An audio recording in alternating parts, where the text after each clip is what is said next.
যে বাংলাদেশের সংখ্যালঘু কথাটা শব্দ বের করবেন না।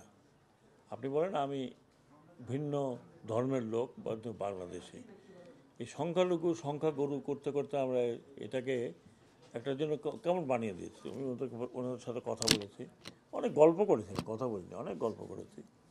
আমার ছোটোবেলার গল্প করেছি, আমার কাকিমার গল্প করেছি।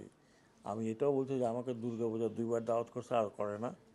হ্যাঁ, তো ওনারা এখন আমাকে বলছেন উনি গ্রামে দাওয়াত করবেন, হ্যাঁ, লুচি আর লাবড়া খাওয়ার জন্য। তারপর উনিও বলছেন দাওয়াত করবেন। এগুলো অ্যাপার্ট স্টোরিজ। ওনারা কয়েকটা দাবি দেওয়া দিয়েছেন, এটা অনেক পুরনো, এটা কোনো নতুন বিষয় নয়, নতুন কোনো বিষয় আনেননি।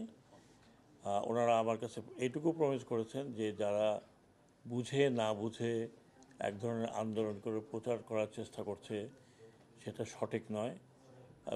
এরপরে হয়তো লার্জ আকারে আমরা কথা বলবো। আর আমিও প্রমিস করেছি, আমি মনে করি যে দুর্গা পূজায় 2 দিন বা 3 দিন ছুটি দিতে অসুবিধা কী? এই ছুটি তো খালি ওনাদের জন্য না, ছুটি পেলে আমরাও একটু ঘুরে ঘুরে আসলাম, কক্সবাজার নয় এখানে নয় ওখানে। তো আমি বলছি যে যেহেতু আমি তো ডিসিশন মেকার না, আমি এটা সচিব মহোদয়কে বলেছি এটা নোট করতে, এগুলোরা যে দাবি দেওয়া যতগুলো দিয়েছেন সেইগুলো নিয়ে আমরা আমাদের ক্যাবিনেট মিটিং যখন হবে আলোচনা করব, এবং ক্যাবিনেটে যা এখন করা যায় তাই হবে। আর যেগুলো এখন করা যাবে না, মানে মনে করেন যে কনস্টিটিউশনাল কতগুলো বিষয় আপনারা বলেছেন, সেটা তো আমাদের তো কনস্টিটিউশন চেঞ্জ করার কোনো প্রভিশন নাই। তো এটা এটা এটা আমাদের রেকমেন্ডেশনে থাকবে যে কনস্টিটিউশনটাই যদি কখনো হাত লাগানো হয়, কারণ কনস্টিটিউশনে হাত লাগাতেই হবে অনেক বিষয়ে। আমরা ডিক্টেটরশিপ চাই না, হ্যাঁ, আমরা জবাবদিহি সরকার চাই।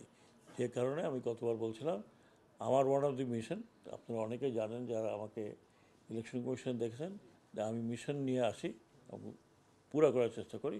ইলেকশন কমিশন তাই করেছিলাম। আমার ওয়ান অফ দি মিশন যে পলিটিক্যাল পার্টি অ্যাক্ট, এটা আমি এখানে বসবো, আমরা একটা তৈরি করব, দরকার হলে বাইরে থেকে করব। ওই পলিটিক্যাল পার্টি অ্যাক্টের মধ্যে যারা পলিটিক্স করতে পারবেন, না পারলে করেন না, এখানে পার্টির তো অভাব নাই।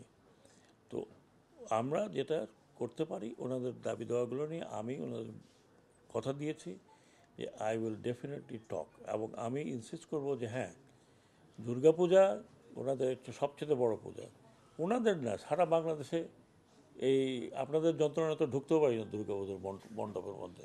হ্যাঁ, কিন্তু দুর্গাপুজোর মণ্ডপে তো আপনারা সারাদিন সকাল থেকে বিকাল থাকেন, ভালো ভালো খান।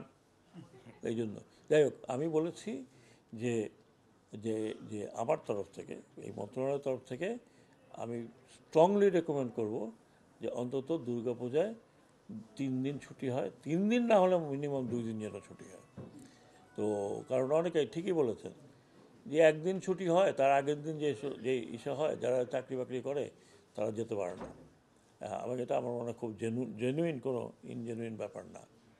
তো আরও যেগুলো আছে ওনারা বলছেন সেগুলো definitely take up with the cabinet. আমি এখানে কথা বলে ওনাদের চা খাওয়ায় বিদায় দিলাম, তারপর ভুলে গেলাম, it is not going to be there.